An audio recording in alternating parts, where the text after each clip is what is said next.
Hi! నమస్తే. Welcome to మనం TV. ఏదైతే మిర్చి యాడ్‌లో గుంటూరు మిర్చి యాడ్‌లో ఒక పాప అయితే సంచలనంగా ప్రస్తుతం సోషల్ మీడియాలో అయితే హల్చల్ చేస్తున్న పరిస్థితి అయితే ఉంది. అయితే అది జగన్ టీమే పెట్టారు. ఆ పాపను తీసుకొచ్చి ఆ పాప కూడా ట్రోల్ చేసే పరిస్థితికి తీసుకొచ్చారు అంటూ కూడా పలు విమర్శలు వినబడుతున్నాయి. దీనిపై ప్రముఖ రాజకీయ విశ్లేషకులు కట్టా కార్తీక్ గారిని అడుగుదాం. సార్ నమస్తే అండి. నమస్తే. సార్ ఏంటంటారు? అసలు ఈ పాపను తీసుకురావడం ఈ ఐపాక్ ప్రస్తుతం అయితే సోషల్ మీడియాలో ఆ పాప కూడా ట్రోల్ అయ్యే పరిస్థితి ఉంది. అది జగన్మోహన్ రెడ్డి రాజకీయాన్ని ఏ రకంగా చూడాలంటారు? ఇప్పుడు యాక్షన్ జెయి. ఓవర్ యాక్షన్ జేయకు అని జెప్పేసి ఒక సినిమా డైలాగ్ ఉంటది. అవును. 'ఇనవలేదు.' అవును. ఇప్పుడు ఆ ఓవర్ యాక్షన్ ఫలితంగా జరుగుతున్న పరిణామాలివి. జగన్మోహన్ రెడ్డి వల్లభనేని వంశీని పరామర్శించడం కోసం విజయవాడ సబ్ జైలు దగ్గరికొచ్చాడు. అవును. అవునా కదా? వాళ్ళ పార్టీకి సంబంధించినటువంటి వ్యక్తి అరెస్ట్ అయ్యాడు. అతన్ని పరామర్శించడం కోసం వచ్చాడు. అది ఆ సందర్భం. ఆ సందర్భంలో అక్కడేదో పాపొస్తే, ఆ పాపని ఎత్తుకొని ముద్దాడాడు. నిజానికి ఆ పాప అక్కడికొచ్చి ఏం చేస్తుంది? ఏడుస్తుంది. ఆ జనంలో నన్నెందుకు ఉంచారు? ఈ జనంలో, ఈ క్రౌడ్‌లో ఈ బాధ ఏంటి అని చెప్పి పాప ఏడుస్తుంది. సరే ఆ పాప ఏడుస్తుంటే ఆ పాపని ఎత్తుకొని ముద్దాడాడు. తర్వాత వీళ్ళ టీవీలు, వీళ్ళ మీడియా ఆ పాప వాళ్ళ నుండి ఫాదర్‌ని, మదర్‌ని, కుటుంబ సభ్యులని ఇంటర్వ్యూ చేసి పెద్ద ఎత్తున వైరల్ చేశాయి. ఏమని? ఈ పాపకి అమ్మఒడు రాలేదని చెప్పేసి. అప్పుడు ఆ పాప ఎవరు? అసలు ఆ పాప బ్యాక్‌గ్రౌండ్ ఏంది? కొంతమంది సోషల్ మీడియా కాడికి ఎతికే ప్రయత్నం చేస్తారు కదా! మరి ఆ పాప వైరల్ అయినప్పుడు.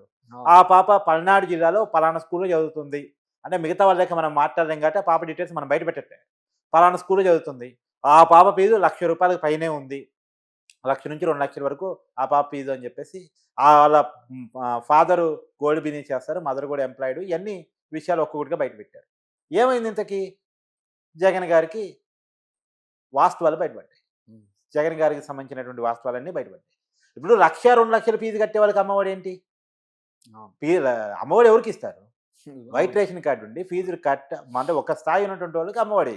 అవును. కానీ ఈ రూ. 1,00,000 ఫీజు కట్టి 2,00,000 వరకు ఖర్చును భరించగలిగే వాళ్ళు అమ్మఒడి అడగటం ఏంటి? దానికి సంబంధించినటువంటి వీడియోని వైరల్ చేయటం ఏంటి? ఇప్పుడు గతంలో కూడా జగన్మోహన్ రెడ్డి గారి మీద కొన్ని ఆరోపణలుండాయి. ఓదార్పు యాత్ర చేసినప్పుడు తల నిమురుతాడు, ముద్దులు పెడతాడు. హ్మ్. తర్వాత కొంత ముసలి వాళ్ళని దగ్గర తీసుకొని హత్తుకుంటాడు. అవును. తర్వాత కొంత రోగాలు ఉన్నటువంటి వాళ్ళతోటి కరాచరణం చేస్తాడు. ఇవన్నీ కూడా గతంలో మనం చూసాం. కానీ ఇవన్నీ పేడు కార్యక్రమాలనేది గతంలో వీడియోలు బయటపడ్డాయి. అవును. ఇప్పుడు జగన్మోహన్ రెడ్డి గారికి సంబంధించి కొన్ని సీన్‌లు నీకు చెప్తా ఉంటా. కోడి కత్తి సన్నివేశం నీకు గుర్తుందా? అవును. ఆ కోడి కత్తి సన్నివేశం తన మీద దాడి జరిగింది అని సానుభూతి పొందడానికి జగన్మోహన్ రెడ్డి చేపించుకున్నాడు అనేది బయటపడింది. ఎందుకు అంటే ఆ కోడి కత్తి సీన్‌కి జగన్మోహన్ రెడ్డి సహకరించట్లేదు విచారణకి. అవును. నిజానికి తన మీద చంపేంత దాడి జరిగితే ఎవడన్నా ఆ విచారణకు సహకరించకుండా ఉంటాడా? అవును. ఇప్పుడు ఖచ్చితంగా ఆ శిక్ష కోడికత్తి పడాలని. శ్రీనివాస్ చెప్తున్నాడు. అవును. ఇది జగన్మోహన్ రెడ్డి ఆడిన డ్రామా అని నేను చెప్పట్లేదు. హ్మ్. తర్వాత బాబాయ్ హత్య కేసు అప్పుడు సింపతిని గెయిన్ చేసే ప్రయత్నం చేశాడు. తీరా ఎవరి మీద కేసులు నడుస్తున్నాయి?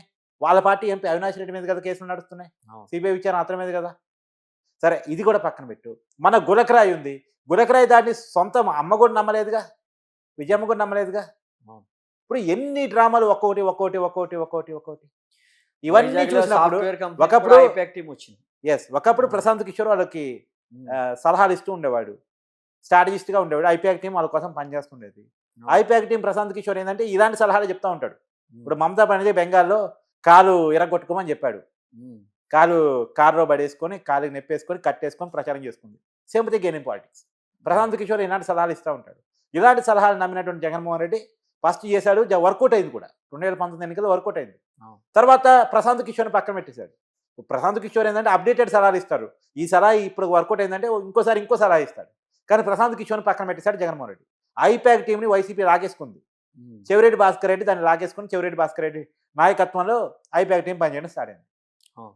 ఆ చెవిరెడ్డి భాస్కర్ రెడ్డి ఎప్పుడైతే ఐపాక్ టీమ్‌ని లాగేసుకుందో ప్రశాంత్ కిషోర్ జగన్మోహన్ రెడ్డితో విభేదించి జగన్మోహన్ రెడ్డికి వ్యతిరేకంగా తయారయ్యాడు. చివరికి ఐపాక్ టీమ్‌కి మరి కర్మకర్త క్రియ అని ప్రశాంత్ కిషోర్ లేనప్పుడు వాళ్ళేం సలహాలు ఇవ్వగలుగుతారు? అవును. ప్రశాంత్ కిషోర్ సలహాలని కొనసాగింపు చేయగలుగుతారు. అప్పుడు కత్తితో దాడి చేపించుకున్నారు. తర్వాత రాయితో దాడి చేపించుకొని వీళ్ళు సలహా ఇచ్చారు. అవును. అది వర్కౌట్ అయిద్దా లేదో చూసుకోవాలి గదా! అవును. జనం నమ్ముతారో లేదో చూసుకోవాలి గదా! ఇప్పుడు ఒక అబద్ధాన్ని ఒకసారి నమ్మించగలం రాఘవ. అవును. 2 సార్లు నమ్మించగలం, 3 సార్లు నమ్మించగలం. పదే నమ్మించలేము. ఒకసారి కాకపోతే ఒకసారి నిజం తెలిసిపోయిద్ది. అవును. ఇప్పటికీ జగన్మోహన్ రెడ్డి గారు అబద్ధాల్లోనే బతుకుతుండు. నీకు కొన్ని సన్నివేశాలు చెప్తా. గ్లోబల్ ఇన్వెస్టర్స్ సమ్మిట్ అని చెప్పేసి వైజాగ్‌లో పెద్ద సమ్మిట్ పెట్టారు. అవును. సహజంగా ఈ సమ్మిట్‌కి ఎవరు రావాలి? హ్మ్. పారిశ్రామికవేత్తలు రావాలి. అవును. పెట్టుబడి పెడదాం అనుకున్నోరు రావాలి. కొత్త ఇన్వెస్టర్స్ రావాలి. కానీ ఎవరొచ్చారు? ఎవరు రాలేక ఐపాక్ టీం సభ్యులకు కోటేసి కూర్చోబెట్టారు. అవును. ఇప్పుడు ఐపాక్ టీం సభ్యులు రకరకాల మీటింగ్స్‌లో కనపడతా ఉంటారు. ఇది బయట తెలిసిద్దని తెలీదా? ఆ మాత్రం బ్రెయిన్ ఉండదా? ఎలక్షన్ అయిన అసలాలు ఇచ్చిన ఫోటోలో వాళ్ళకి. అందరూ బయటపడ్డారు. ఆ ఫోటోలు అందరూ సోషల్ మీడియాలో బయట పెట్టారు. ఇదిగో ఈ అవును. ఐపాక్ టీం సభ్యులే ఇక్కడ కూర్చున్నారు కోటేసుకొని అని. ఫోటోలతో ఆధారాలతో బయట పెట్టారు. సరే అది సరే ఒకసారి తప్పు జరిగింది. తప్పు నుంచి గుణపాఠం నేర్చుకోవాలా వద్దా? అవును. మొన్న వైసీపీ మున్సిపల్ కార్పొరేటర్ సమావేశం పెట్టింది. అంటే రాష్ట్ర వ్యాప్తంగా ఉన్న వైసీపీ మున్సిపాలిటీలో ఉన్న కార్పొరేటర్లు అందరూ సమావేశానికి హాజరు కావాలి. హ్మ్. వాళ్ళు రాకపోవటం ఫలితంగా మళ్ళీ ఇదే ఐపాక్ టీం సభ్యుని కూర్చోబెట్టింది. హ్మ్. ఆల్రెడీ ఒకసారి ట్రోల్ అయిపోయారు పాపం వాళ్ళు. అవును. మళ్ళీ వాళ్ళనే కూర్చోబెట్టి మీటింగ్ పెట్టేసి మాట్లాడతాడు. ఇప్పుడు గతంలో కూడా వైసీపీ సమావేశంలో గ్రీన్ మ్యాట్ వాడేవారు. హ్మ్. అంటే జనం 100 మంది వస్తే 1000 మంది కనపడతారు. అవును. ఒకవేళ ఒక 10,000 మంది వచ్చారనుకో 1,00,000 మంది వచ్చిన అడవుడు కనపడుతుంది అక్కడ. ఆ అవును. గ్రీన్ మ్యాట్ వేసి జనాన్ని జగన్మోహన్ రెడ్డికి మా ఊరు జనం రాలేదు, విచ్చలవిడి జనం వచ్చారు, హ్మ్. వీళ్ళంతా ఓట్లుగా మారితే ప్రపంచనమేగా అన్నట్టు. అవును. తర్వాత డైలాగులు కూడా చూడు, జగన్మోహన్ రెడ్డికి రాసిచ్చే డైలాగులు కూడా. జగన్మోహన్ రెడ్డి ఎన్నికల టైంలో ఇచ్చిన స్లోగన్ ఏంటి? వైనాట్ 175. అవును. వైనాట్ 175 ఎట్ట సాధ్యమైంది అసలు? అవును. ఇప్పుడు చంద్రబాబు నాయుడు గారు అది కుప్పలు వరుసగా గెలుస్తున్న సీటు, అలాంటి కొన్ని సీట్లు ఉన్నాయి. అవును. జగన్ వేవ్ 2019లో అంత పెద్ద ఎత్తున వచ్చినప్పుడు కూడా ఆ పార్టీకి వచ్చింది 151. అవును. అంత వేవ్‌లో కూడా మిగతా సీట్లు టీడీపీ కొట్టుకోగలిగింది. అవును. మరి అలాంటిది ఎట్లొస్తాయి అనుకుంటాడు అసలు? 23 సీట్లు పోయినసారి కూడా టీడీపీకి వచ్చినప్పుడు, ఈసారి 170కి 170 వస్తాయి అనేది అతిశయోక్తి కాదా? అంతే ఇప్పుడు కదా! సినిమా డైలాగుల కంటే తప్పట్టు కొడతారు. ఇప్పుడు 'మగధీర' సినిమాలో ఒక్కరు కాదు షేర్ఖాన్ 100 మంది రండి అని చెప్పేసి అన్నారనుకోండి, అవును. రామ్ చరణ్ తప్పట్టు కొడతారు. సినిమా కాబట్టి. అవును. అది ఎంటర్‌టైన్‌మెంట్ కాబట్టి. కానీ పాలిటిక్స్‌లో రియాలిటీ అనేది ఒకటి ఉంటదిగా. అవును. వైనాట్ 170 అన్నప్పుడు, 75 అన్నప్పుడు రియాలిటీ ఏందని చూసుకొని డైలాగ్ కొట్టాలి కదా! అవును.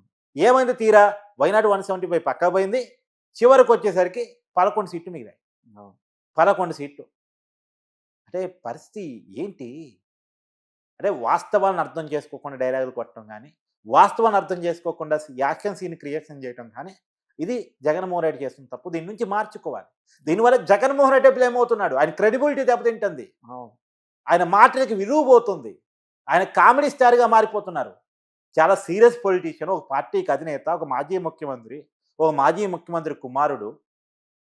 ఆ! 2014లోను, 19లోను, 24లోను ఇప్పుడు 3 సార్లు ఎమ్మెల్యే అయ్యాడు. గతంలో 2009లో ఎంపీగా పనిచేశాడు. ఒక పార్టీని ఇప్పటికీ నడుపుతున్నాడు పార్టీ ప్రెసిడెంట్‌గా. ఇలాంటి సీరియస్ పొలిటీషియన్ కామెడీ స్టార్‌గా మారిపోతున్నాడు ఇలాంటి చర్యల వల్ల. అవును. ఇలాంటి చర్యలు చీప్ ట్రిక్స్ చేయడం వల్ల. ఇలాంటి చీప్ ట్రిక్స్ జగన్మోహన్ రెడ్డి జైల్‌లో ఖైదీలని పరామర్శిస్తున్నాడు గానీ, అసెంబ్లీకి ఎందుకు ఎళ్ళట్లేదంటూ కూడా షర్మిల కూడా విమర్శిస్తుంది. కరెక్టే కదా! దాన్ని ఏ రకంగా చూస్తారు? వాస్తవం కూడా అదే కదా! ఆ! ఇప్పుడు పిన్నేరు రామకృష్ణారెడ్డిని చుట్టానికి పోయాడు. హ్మ్. నందిగాం సురేష్‌ని చుట్టానికి పోయాడు. హ్మ్. తర్వాత కొల్లాపల్లి వంశీని చుట్టానికి పోయాడు. ఎక్కడికి పోయాడు? జైలుకి పోయాడు. అవును. ఇప్పుడు ఆ జైలుకి పోయి ఖైదీని కలిసి రావడానికి ఉన్నటువంటి టైము, అసెంబ్లీకొచ్చి ప్రజా సమస్యలను చర్చించడానికి లేదా? హ్మ్. అసెంబ్లీకి రమ్మంటే ఏమంటాడు? నాకు ప్రతిపక్ష హోదా ఇస్తే రమ్మంటాడు. హ్మ్. ప్రతిపక్ష హోదా ఇస్తే వస్తానంటాడు. ప్రతిపక్ష హోదా ఎట్టిస్తారు నీకు? నీకు ఒక విషయం చెప్తాను నేను. హ్మ్. ఇప్పుడు 2014లో ప్రతిపక్ష హోదా జగన్మోహన్ రెడ్డికి వచ్చిందా? ఇచ్చిందెవరు? 67 సీట్లతోటి అవును. ప్రజలు. ప్రజలు. 151 సీట్లతోటి 2019లో అధికారం వచ్చిందా? హ్మ్. ముఖ్యమంత్రి అయినవా నువ్వు? ఎవరిచ్చారది? ప్రజలే. ఇప్పుడు మళ్ళా మొన్న ఎన్నికల్లో కేవలం 11 సీట్లు ఇచ్చేసి ముఖ్యమంత్రికి పనికిరావు, ప్రతిపక్ష హోదాకి పనికిరావు అని చెప్పిందెవరు? ఇది ప్రజలే. అంటే నీకు ప్రజలివ్వనప్పుడు హ్మ్. నాకు స్పీకర్ ఇవ్వాలి, ప్రభుత్వం ఇవ్వాలని నువ్వు అట్లా అడుగుతావు?